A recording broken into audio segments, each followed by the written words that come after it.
tu n'as plus rien. Il n'a que deux positions. Premier ou dernier. Mais il va être premier ici. Amen. Il va être premier dans nos vies. Amen. Amen. Juste une petite parole d'exhortation. Nous n'adorons qu'un seul Dieu. Amen. Nous sommes le peuple du seul et unique Dieu. Et ce livre de Colossiens est très riche. On va l'étudier ensemble en 2015. Et extraordinaire, de toute beauté. Tu en manges. Des fois, c'est tellement bon. C'est tellement bon. Jésus a la prééminence.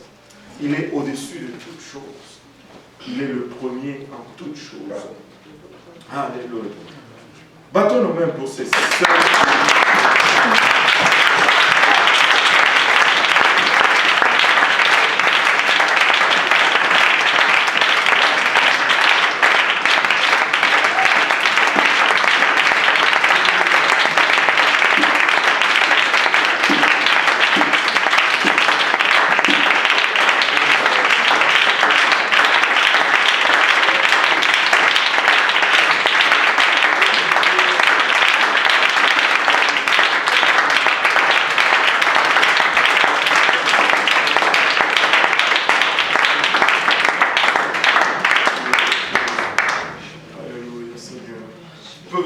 Bienvenue à notre étude.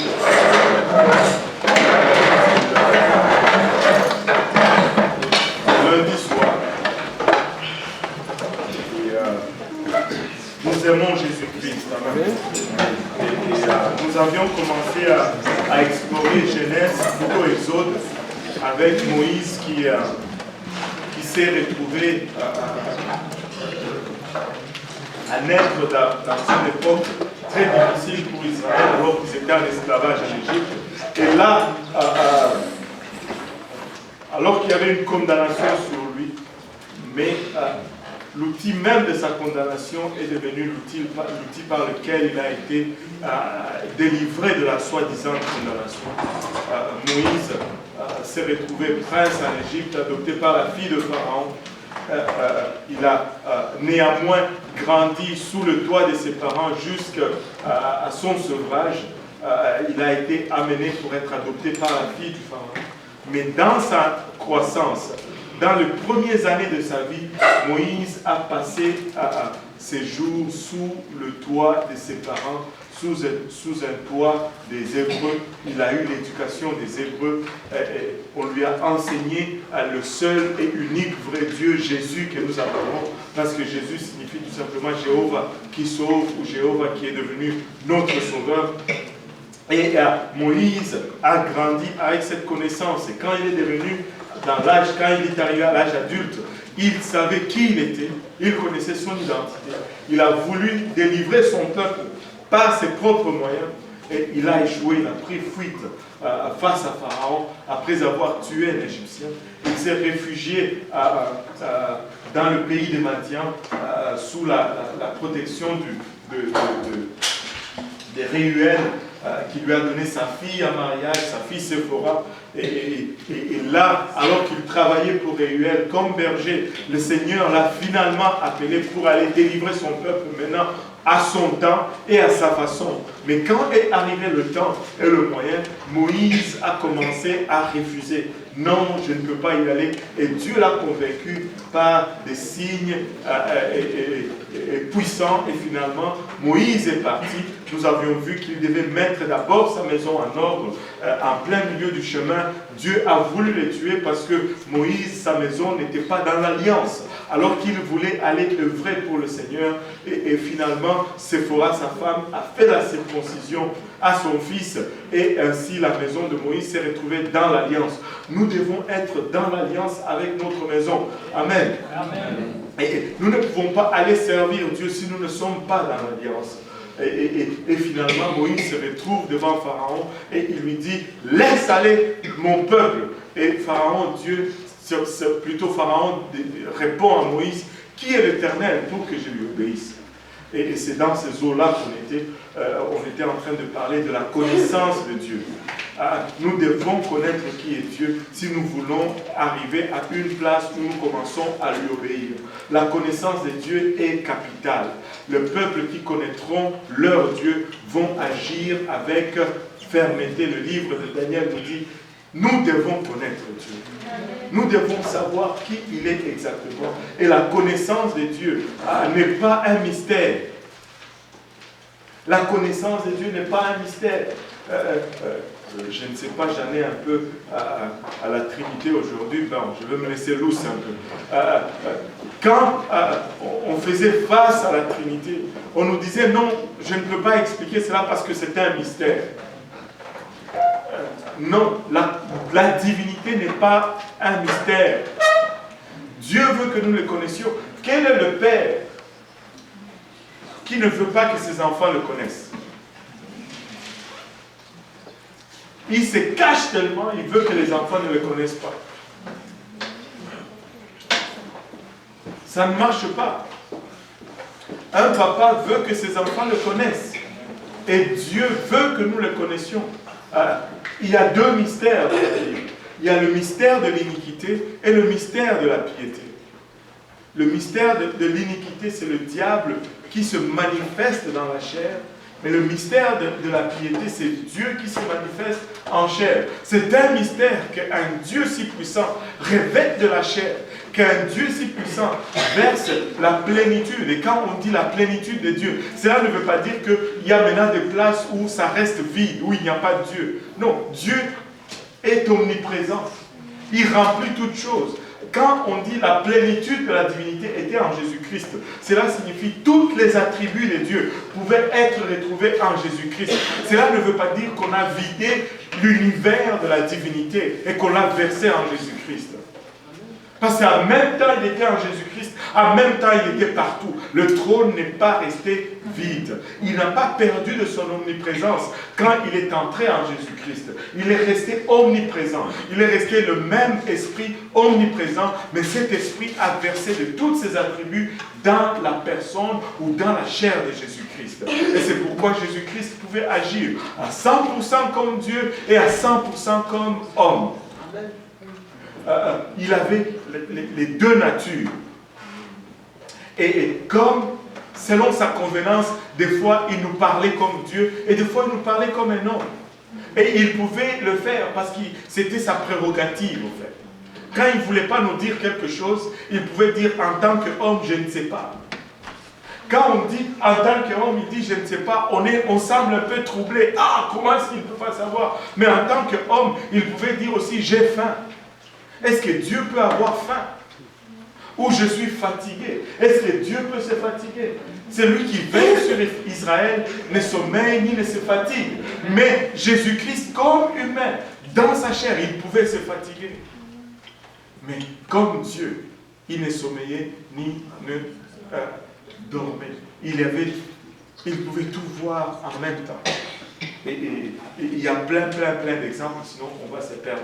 Déjà qu'on est déjà perdu là, en partant comme ça, mais c'est pas grave, on n'est pas perdu. Dieu sait exactement où nous sommes. On n'est pas perdu. Dieu sait exactement où nous sommes. Donc la personne de Dieu, mauvaise terminologie, très mauvaise terminologie. Oubliez ça, barré. L'Esprit de Dieu a rempli toute la personne de Christ. Dieu est esprit et ceux qui l'adorent, l'adorent en esprit et en vérité. Dieu est esprit, tu ne peux pas voir Dieu. Mais Dieu a voulu communiquer avec nous. Et comme nous sommes des humains, s'il y avait une voix qui sortait du... Moi je crois que Dieu est ici. Amen. Qui croit que Dieu est ici? Amen.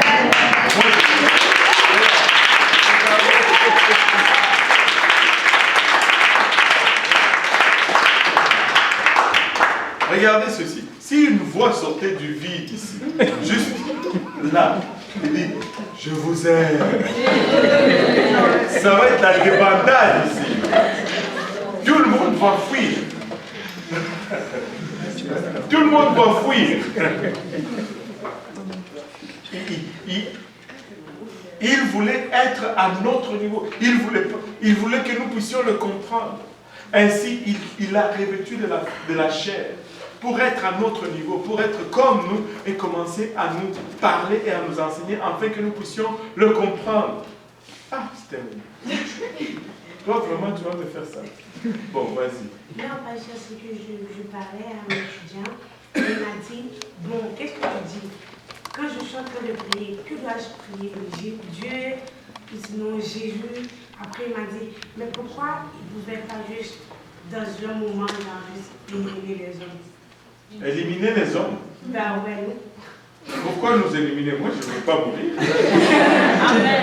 Non, parce qu'il est Dieu. Pourquoi un Dieu peut venir sur la terre? Pourquoi il ne peut pas juste genre... Éliminer les hommes. Exact. Bon, maintenant, regarde-moi ceci. Est-ce qu'il y a des parents ici? Bon, si vous les parents qui sont ici, est-ce que vos enfants ont déjà fait des gaffes à la maison? Levez les bras. Tous les parents devaient lever les bras, en fait.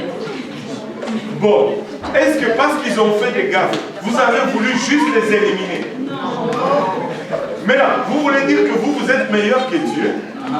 Non.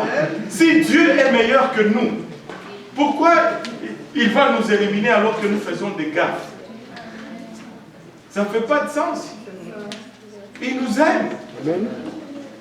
Vous n'éliminez pas vos enfants, j'espère. Parce que vous les aimez, non? Alors, vous pensez que vous aimez vos enfants plus que Dieu nous aime? Impossible. Alors pourquoi être étonné que Dieu ne nous élimine pas? Amen. Amen. Bon.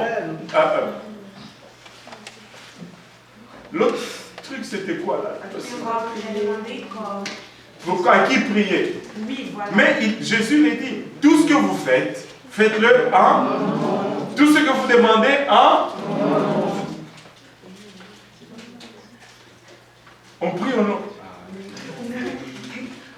Quand tu pries en Jésus, tu as tout. On a parlé de la prééminence de Jésus-Christ tout à l'heure.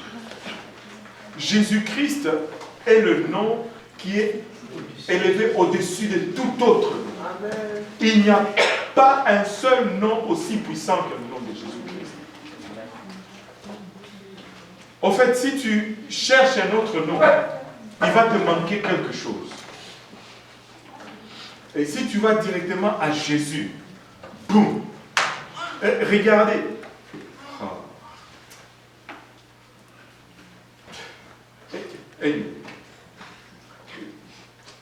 Je ne veux pas faire un dialogue. Ok? Parce que c'est juste, il m'avait donné un passage, et comme juste pour dire qu'il y en a 3 gens. Il m'a dit, dans Colossiens 1er, verset 3, nous rendons grâce à Dieu, le Père de notre Seigneur Jésus-Christ, et nous ne cessons de prier pour vous. Ok, Dieu le Père de notre Seigneur Jésus-Christ. Moi, je vais t'envoyer dans Matthieu chapitre 1. Là, tu dis que c'est Dieu qui est le Père de notre Seigneur Jésus-Christ. Amen. Et qu'il y en a 3. Et si nous regardons Matthieu, qu'est-ce que Matthieu nous dit en ce qui concerne la naissance de Jésus-Christ? Matthieu 18. Matthieu 1, 18. Voici de quelle manière arriva la naissance de Jésus-Christ. Marie, sa mère, ayant été fiancée à Joseph, se trouva enceinte par la vertu du Saint-Esprit. Par la vertu de quoi? Du Saint-Esprit. Pas du Père. Alors, si